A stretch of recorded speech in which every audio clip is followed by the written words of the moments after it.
Tá com dificuldade em álgebra? Quer passar? Vem comigo então que eu vou te ajudar.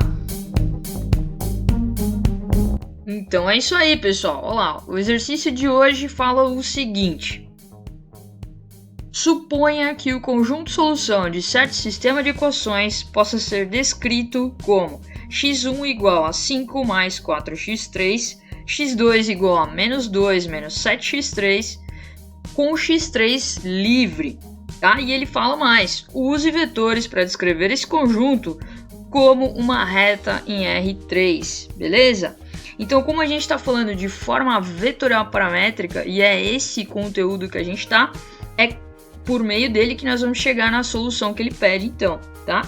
Para a gente descrever então o conjunto solução desse sistema usando vetores, tá? Sempre que ele pedir para escrever usando vetores, vocês têm que lembrar de forma vetorial paramétrica, tá? Só que aqui entra um temperinho a mais, né? Que nós vamos ver aqui depois no decorrer da solução dessa proposta de exercício, beleza? Então aqui o que a gente tem, ó? A gente tem x1, né? x2 aqui e o x3 que é livre. Bom, então vamos lá, a gente tem o nosso vetor x aqui, tá? E esse cara, ele é composto por x1, por x2 e por x3. Ó o x1 aqui, ó o x2 aqui e ó o x3 aqui, certo? Então aqui a gente não vai fazer aquele passo de reescrever as equações porque ele já deu as equações aqui para nós, tá? Ele já isolou o x1, ele já isolou o x2 e ele está dizendo que o x3 é livre. Vocês têm que assumir isso como verdade. Bom, então a gente já montou o nosso vetor x, x1, x2, x3 e agora eu preciso então escrever a minha solução. O que a gente tem aqui nessa equação? x1 igual a 5. E esse 5, ele não está multiplicado por nenhuma variável, tá vendo? Ó? Só o 4 que está multiplicado por x3. Então o que eu faço nesse caso aqui? Bom, esse 5 ele está atribuído ao meu x1. Então eu preciso colocar ele aqui. E vocês já vão entender mais pra frente por quê, tá? Aqui, ó, para x2, o que eu tenho? Eu tenho esse menos 2 aqui, tá? E eu não tenho mais nada sem nenhuma variável atribuída. Então, no caso, eu só tenho esse menos 2. Então, menos 2 vai aparecer aqui também, tá? Bom, e para x3, eu tenho alguma coisa para x3? Não está sendo nada dito aqui em relação a x3. Então, quer dizer que o x3 aqui é 0, pessoal. Então, nós temos aqui o nosso primeiro vetor, certo? E esse vetor, ele é conhecido como a solução particular, por isso que ele tem esse Pzinho aqui embaixo dele, para dizer então para nós que ele é o vetor, a solução, né? A solução particular deste sistema aqui, certo? Atribuído a esse sistema. Então, é a solução particular atribuída a esse sistema aqui, certo? E como é que eu termino de escrever então essa solução? Bom, a gente vai somar, que é a combinação linear, vamos colocar o nosso x3 aqui agora em evidência e vamos escrever o nosso vetor associado à variável x3. Bom, então na reta de x1 aqui, ó, na linha do x1, na equação do x1, quem eu tenho para x3? É o 4. Então aqui vai aparecer o valor 4. Na linha do x2, quem é que eu tenho na equação de x2 em relação a x3? Bom, eu tenho esse menos 7 que está multiplicando o x3. Então o menos 7 vai aparecer aqui também.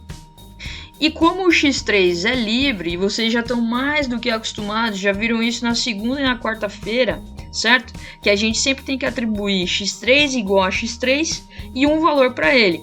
O mínimo valor que eu sempre atribuo é o valor 1, pessoal.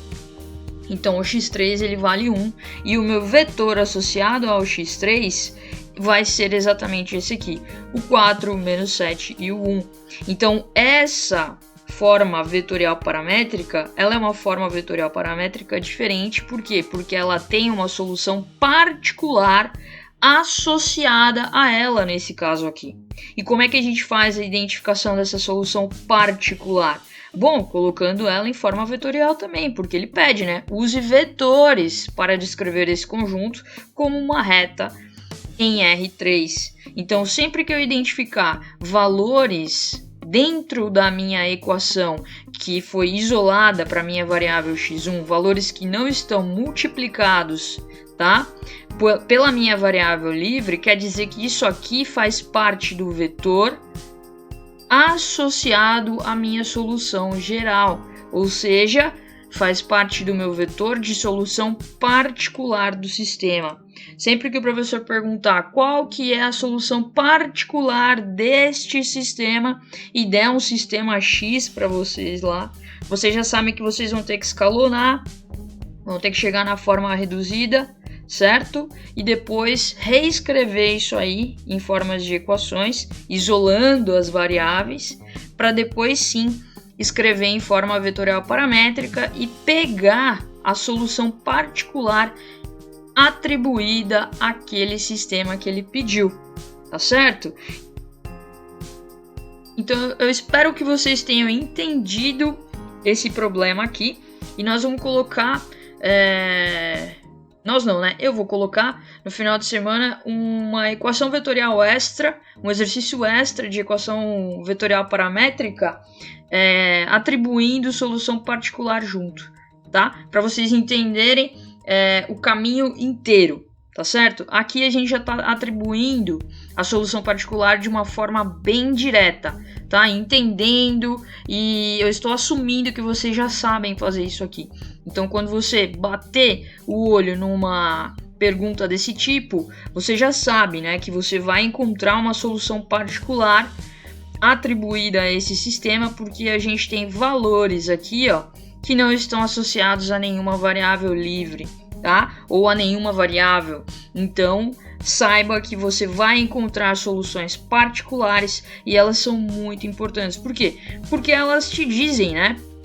Elas sempre vão estar paralelas às retas que são associadas às nossas variáveis livres, certo? Então, realmente, um conjunto de uma reta em R3, por quê? Porque eu tenho 1, 2, 3 elementos dentro do meu vetor. Então, a gente está falando de retas paralelas, certo? Tanto essa aqui associada à minha variável x3, quanto essa aqui que é uma reta particular, tá? Que é uma solução particular. Então elas sempre vão estar paralelas, tá certo? Isso aqui é um outro ponto também que vocês precisam entender. Qualquer dúvida, pessoal, não deixem de colocar aqui no campo de comentários desse vídeo. Deem aí os coraçõezinhos, comentem, salvem a publicação para estudar futuramente, enfim. E compartilhem com os amigos de vocês. Eu acredito que vai ajudar bastante. E bora passar nessa cadeira, hein, pessoal?